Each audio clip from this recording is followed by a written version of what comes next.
Assalamualaikum warahmatullahi wabarakatuh. We are from Group 1. My name is Nudriana Patricia binti Mama Aidil, and my student numbers is 2023-1415. So today we would like to talk about chapter 2, workplace emotions, attitudes and job satisfaction. So let's begin with emotions and moods in the workplace and categories of emotions. Okay, emotions and mood in the workplace. We have three, which is effects, emotions, and moods. First, effects encompasses a broad range of feelings that people experience. It's like how we are feelings based on what we have experienced. Next, we have emotions, which is intense feelings that are directed at someone or something which has an object that triggers them. Let's say emotion is something like when we are having a discussion with our group mates and we are arguing about our ideas, but after the discussion end, everything just we just act like nothing happened. Emotions lasting for a few seconds or minutes. Next, we have moods, which is feelings that tend to be less than emotions and often lack of contextual stimulus. Moods remain for several, like emotions lasting for a few seconds or minutes, while moods remain for several hours. Moods is more like, as an example, I would say that when moods just like when I feel lazy to go to class, the moods last longer for hours, like through the day, like that. And next we have categories of emotions, which is first we have anger, like we all already know, and next we have contempt, enthusiasm. Contempt is feels like you will say like that rich man see the poor man contempt, like that. It's like it's more like contempt is more like I would say that it's more like hatred, like that. And next we have enthusiasm, like we are excited for something. Envy and jealousy. We have envy and jealousy here, which is envy and jealousy is more like similar, but envy is more like a bad kind of jealous, while jealousy is like a more positive way. And fear is like scared, frustration, like trust and disappointment. And lastly, we have embarrassment. So next, we will move to source of emotions and emotional labor. Assalamualaikum, my name is Nuzaika binti Ramli and I'm from 4G. Today I want to talk about the source of emotion and mood, where there are 8 effects that can influence emotion and moods. The first one is personality, where people differ in emotional experience based on their personality. The second is weather, where many believe that weather can affect their mood. Next is stress, where high stress level at work can trigger negative emotions. The fourth is social activities, where interacting with others can boost our positive mood at the workplace. The fourth point is sleep, where sleep can improve our mood than lack of sleep. The next is exercise, where when we do regular exercise, it can lift moods and promote positivity. The second last point is age. Older adults tend to have more positive emotion than younger people. The last point is gender. That studies show women are generally more emotional than men. Next, we are moved to the emotional labor, where emotional labor is an employee's expression of organizational desire emotion during interpersonal transaction at work. Governed display rule can be divided into two rules, which is feeling rule, where this take appropriate and inappropriate feeling for a particular setting. The second type is expression rule, where they take what emotion should be expressed and how they should be expressed in a particular setting. So next is emotional dissonance, when employee are expected to express feeling that contradict with what they actually feel. It's known to be one of the causes of stress to employee. That's all. Thank you. Hi, my name is Nur Alia Shafika binti Mohajir from 4G. I will talk about component of attitude and job stratification.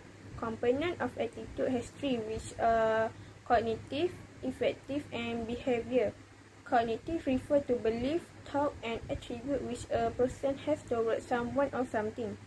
For example, my friend believe that team meetings are important for improving communication, and this action reflect to what she believes. Second, affective. This refer to emotion or feeling a person feel towards someone or something. For example, I feel happy and comfortable during the meeting, and this action show how I feel with something. And the last, behavior. This component is the intention to behave in a certain way towards someone or something. For example, I join the meeting and speak up to share my thoughts. This action demonstrate my intention and actual behavior based on my belief and feel. Next, let's move to the job stratification. Job stratification is a positive feeling about a job based on the evaluation of the person itself. Also, job stratification is one of the many evaluations of employers toward their work environment and their job. It is said to be the most widely investigated job attitude worldwide.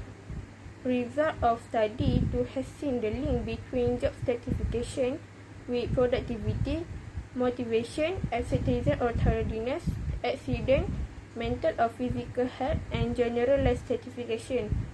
For example, my friend believes her job provides opportunities for growth and that she valued by her company. She also feels motivated and happy when she accomplishes her task and receives recognition. Because of her stratification, she consistently put in extra effort, help the others, and take on new challenge. Next, I will talk about the impact of job certification. Studies have proven that employer job certification is one of the main concerns of organization owner and employer.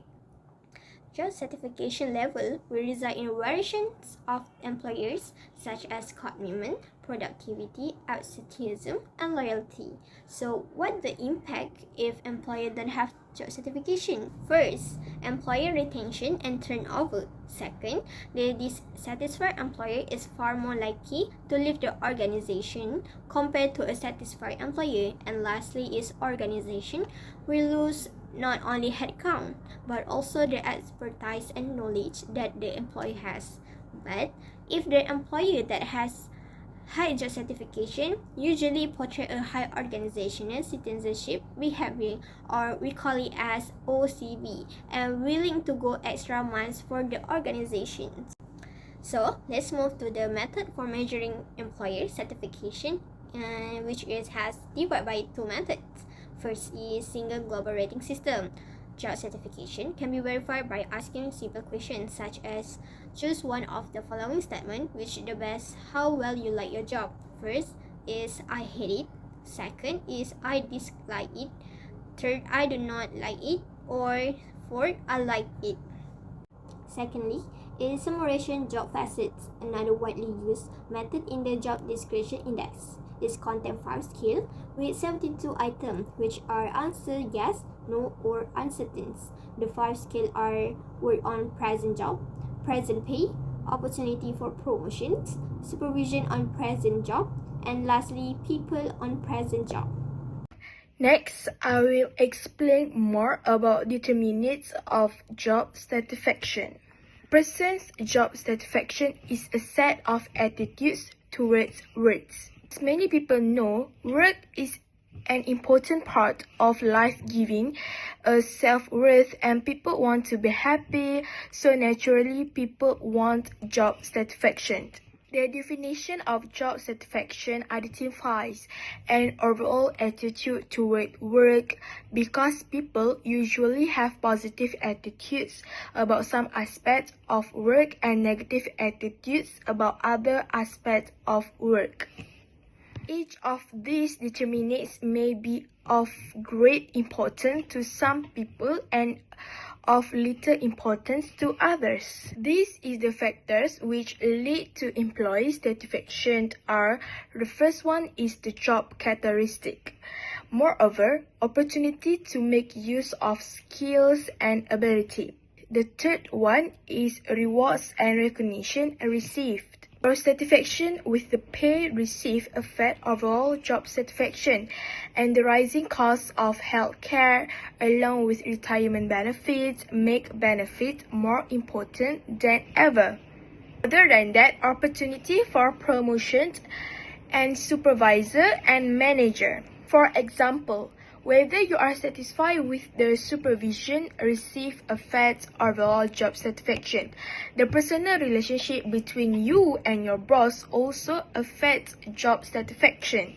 Next is flexibility to balance life and work matters.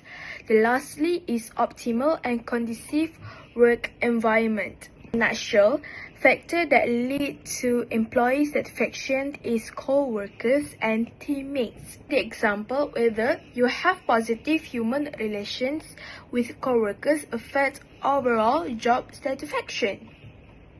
Some people have the attitude that work is fun and interesting, while others do not. So, personality is associated with work attitude and behavior. Next, I will explain more about effect of job satisfaction. The first one is it creates good health and less stress. For example, if people love do their work and enjoy their work, it will create a positive environment. It helps to create good working relationship with everyone in the office and organization. This is because it will create a positive relationship with other co-workers, and this will improve work productivity. It creates a healthy working culture whereby employees would sit and think strategically for the benefit of the organization to enhance their productivity. Other than that, it develops a learning organization which promotes knowledge management and sharing of knowledge among employees and co-workers. In addition, it allows employees to have a quality life during and after office hours. That is the effect of job satisfaction. However, the feeling of satisfied with job may not always lead to increase in individual performance, but it will lead to overall organization or department performance. Next, I will explain more about expression of job dissatisfaction. An employee who is dissatisfied and feeling unhappy, sad with his or her job or the organization would be an hindrance to the organization effectiveness. The expression of job dissatisfaction are people or co-worker will be aggressive in communication. They do not have a better communication to each other, which can lead to the which can lead to less productivity in work environment. Next, employee will portray self-centered behavior. Then, if co-workers express the job dissatisfaction, they will show disrespect towards office members. Other than that, co-workers will avoid social activities in the office, and the expression of job dissatisfaction are voiced out over its exit and withdraw. The exit respond direct behavior towards leaving the organization, including looking for a new position or resigning. To measure the effect of this response to dissatisfaction, researchers study termination and turnover. Lastly is voice. The voice response includes actively and constructively attempting to improve conditions, including suggesting improvements, discussing problems with superiors, and undertaking union activities. I will explain about the summary of the chapter. This chapter explores the role of emotions, moods, attitudes, and their influence on employee behavior, motivation, and performance in the workplace. The first one is emotion and mood. As we know, emotions are intense, short-lived feelings often caused by specific events, such as anger, joy, and fear. Meanwhile, moods are less intense, longer-lasting, and often have no clear cause. Both emotion and moods can influence how employees perceive their work and interact with others. Emotional labor, which is employees often manage their emotion to meet organizational expectations. For the example, we can use staying positive with customers. High emotional labor can lead to stress and burnout. Attitude in the workplace. Attitude reflects how employees feel about their job, organization, and co-workers. Governance, which is ABC. A affective, B behavioral, and C cognitive. As we know, a positive attitude can improve job performance and reduce turnover. Then this is the summary of job satisfaction, a positive emotional state resulting from one's job or job experience. I would like to tell that high job satisfaction will lead to higher productivity, lower turnover. Consequences of negative emotion. Negative emotion can lead to stress, conflicts, and reduced performance and workplace deviance such as sabotage. That's all from us. Thank you for watching and listening.